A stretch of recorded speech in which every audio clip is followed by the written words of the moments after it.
This is Going Wild. Shorts. And I'm Dr. Rae Wynn Grant. If you've been keeping up with the show, you just went with me to Tanzania in 2009. I was there to study lions in the Tarangire National Park. But the story I told you was mostly about a giraffe. A dead giraffe, actually. And I didn't really get to tell you much about lions. So I want to take you back to my first day in Tanzania, in the middle of the bush, and introduce you to two very unique lions that I still think about to this day.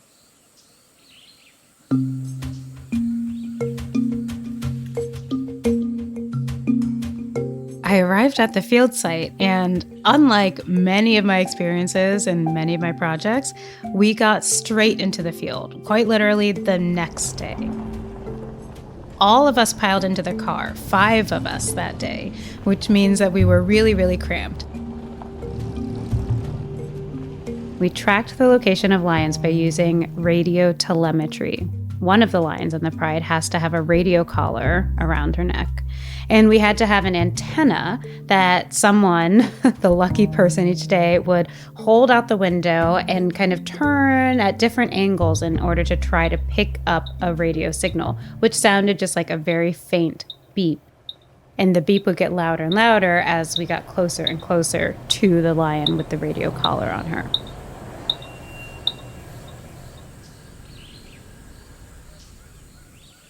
On a typical day, we would stay and observe the lions for about an hour. And ideally, we were looking for them to do something. We were trying to document their behavior, so we were looking for them to behave in some kind of way. But honestly, I had read and learned many times before that lions spend about 20 hours a day resting, and that could not be more true from my personal experiences. I will never forget one time we were able to find a big male lion, one of those big ones with a huge dark mane. He had just killed a zebra probably early at dawn, and he had this huge belly. His belly was so big, he had gorged himself on this zebra so that it was almost like in cartoons when you see like a cartoon character eat so much that their belly is so big that they can't move. It was like that. And he was panting because he was trying to digest. And I remember his face, like all the fur on his face was just red with blood.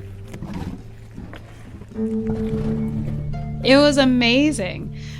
And I remember that some other animals came by, like some other lions came by, and that was really exciting because I was with the researchers who knew that this was a solo male. He wasn't attached to a pride, and so a different pride came in. He was so big and full that although he growled a little bit, he actually couldn't get up and fight the other lions. It was this really interesting experience because I thought, well, I don't see this on nature shows. This isn't what they show. But it was real. It was the real deal. He was full and he was satisfied, and there was nothing he could do to prevent other lions from taking some of the kill. The first day was a huge learning experience. But after a few days, I really got used to how we did this. Wake up in the morning, jump into the truck, find the lions, and sit and observe them for a long, long time. But the thing that actually took longer for me to learn was actually how to identify the individual lions. Every lion in the world has a unique whisker pattern. The spot on the lion's face where the whisker sprouts from its cheeks has a little freckle. And every lion has a unique pattern of those freckles on their face. And so it's kind of like a human fingerprint. You can identify an individual based on their whisker pattern. It's super cool. And so the idea was that in the glove compartment of the car were all these big kind of blown up pictures of the individual lions we're looking for. We would look through our binoculars and try to count the whiskers on the right cheek and count the whiskers on the left cheek. And then if we were able to identify the lion, and they all had names, we would then make a note, in a different notebook that said, okay, we spotted this lion at this time of day. She was with this group of other lions, and her behavior was resting, which was almost always the case.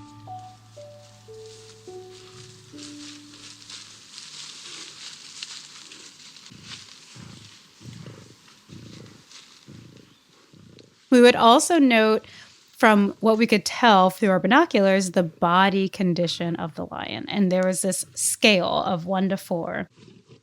So excellent condition is probably actually what all the lions were under. But usually we centered around 3, sometimes even 3.5, between good and excellent. You never wanted to give anyone a perfect score, really, because also we were guessing. But points would kind of be deducted if we could see the ribs kind of through its fur, or if for some reason it was panting so much, like maybe it was sick or dehydrated. I remember once we did give a lion a score of a 2. We never got to 1, which was really good, at least for my heart. But I remember once we gave a lion a 2, and it was because it looked like it had gotten in a fight of some kind. But I have to say, my fellow researchers never seemed worried. Never, ever, ever. There are enough lions in this space. If we lose one to battle, that's okay. But if we lose one to starvation because of drought, that's what we really need to address.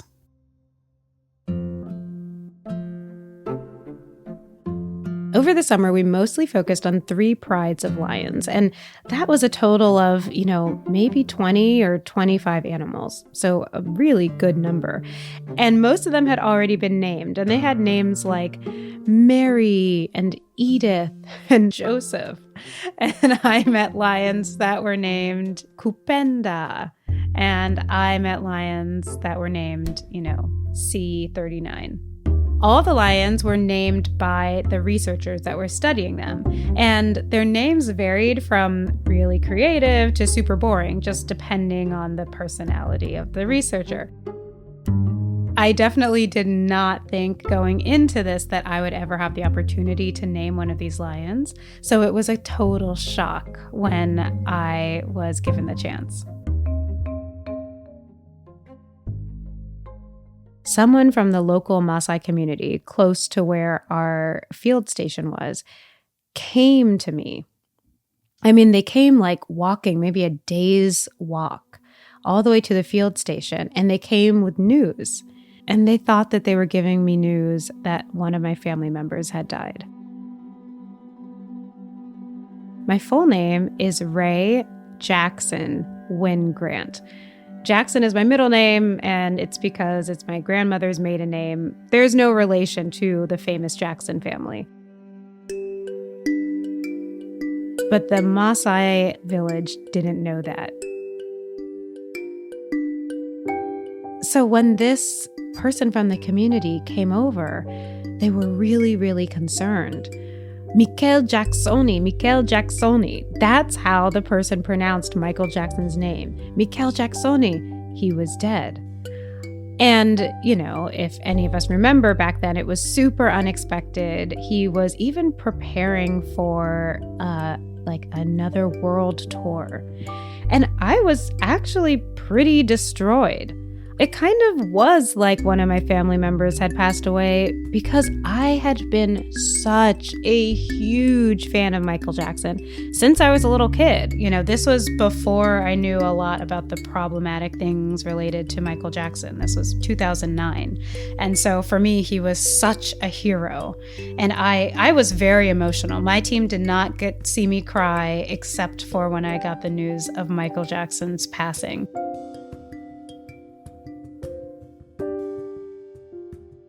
And it was a couple weeks later that we were out in the field, and we identified a new male lion, one that we had not recorded before. And they said that I could name him, and I named that lion Michael Jackson. I don't know if he's still alive. If he is, he's super, super old. But I love the idea of a lion named Michael Jackson running around the savannah in Tanzania, to this day. This episode of Going Wild was hosted and written by me, Dr. Rae Wynn Grant. Production by Rachel Aronoff, Danielle Broza, Nathan Toby, and Great Feeling Studios. Editing by Jacob Lewis. Sound design by Carrie-Ann Harmon. Danielle Broza is the digital lead, and Fred Kaufman is the executive producer for Nature. Art for this podcast was created by Ariana Bowlers and Karen Brazel. Special thanks to Amanda Schmidt, Blanche Robertson, Jane Lisi, Chelsea Satkamp, Natasha Padilla, and Karen Ho. Going Wild is a new podcast by PBS Nature. Nature is an award-winning series created by the WNET Group and made possible by all of you. Funding for this podcast was provided by grants from the Anderson Family Fund and the Corporation for Public Broadcasting.